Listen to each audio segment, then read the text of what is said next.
Welcome to CB Radio. My name is Cameron Buchholtz. Yeah, normally I think when people do, live recordings of their show, they have fans. And I think that may have been where I made my mistake. I think one fatal flaw in this show. Come down the grapevine to me that one time, the grapevine, like Marvin Gaye, sir. If only not shot by your father. You were shot by your father. He is from Memphis. Shot by Marvin Gaye's father. Oh, okay. He's a bad man. He hates black people. I think that right there just shows how racist I am, because in my head I was like, yeah, we're talking about Marvin Gaye. I'll quote bad Leroy Brown. That fits, right? Racism, guys. But no, apparently you got, at some point, really fucked up and then missed the taping of your HBO special? Is that correct? I still made the taping. HBO had to bail me out of jail. They had to bail you out of jail? In Missouri. In Missouri, now in St. Louis, in Jefferson City, in Springfield? Were you in Branson? Did you have to pay that far in Branson? I was stoned. The guy, he pulls me up. It's fucking racist. I want to hear the story, sir. That's why I asked you about it. Because I'm traveling too close to a tractor trailer. That's where the weed was, man. It's fun. So he pulls me up, but I didn't have anything. And he says, sir, could you step out of the car? And by the way, if an officer asks you to step out of the car, the proper response is not, dude, if you back up, I will levitate out of this motherfucker. I think you should have went with yes, sir. I think that was the proper course of action. Probably. And then he proceeds to, sir, do you mind if we go through the car? Again, the proper response is, can I go through it first? I'm sure there's embarrassment. You weren't trying to hide your criminal activity. No, I was not. He says, I think I smell some marijuana. I was like, yeah, right, okay.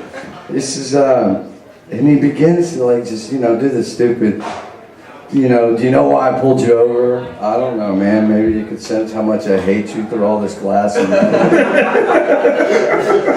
That is a qualification you have to be a police officer in Missouri. Yeah, he's like, so we're going to do like a little roadside sobriety test. And, anybody that knows me knows I'm not good at tests.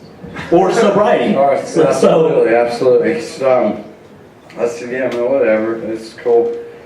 He said, can you do your ABCs? Okay, man, another beer might help. So, I said, yeah, okay, yeah, if it'll expedite this whole thing. So I tell you, let me get a practice run at it. And it's like,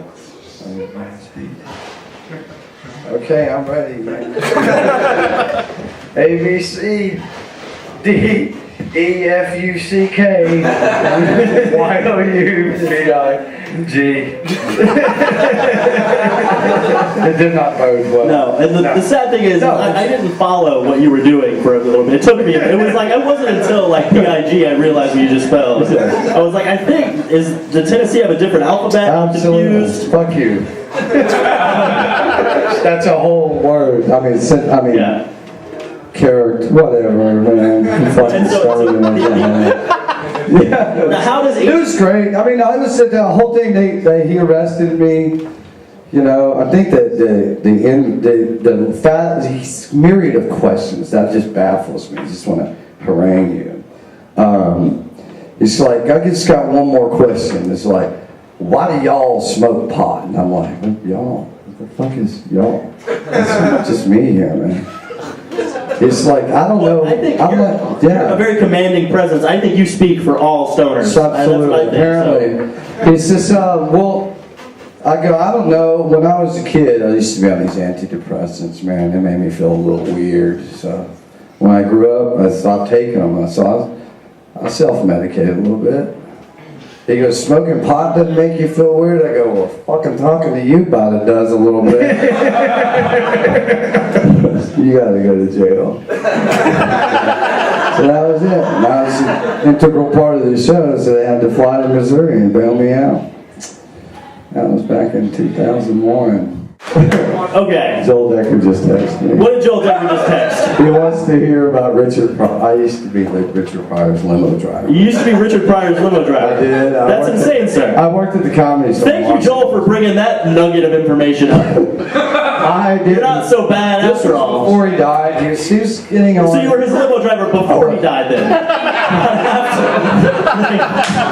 Well, you know, for a little while we drove his body around. It was like, At that point, it was you're like a weekend at Riches. A weekend at Bernie's. Yeah. No, a weekend at Riches is another time you got really fucked up. Well, it's a weekend at Riches really.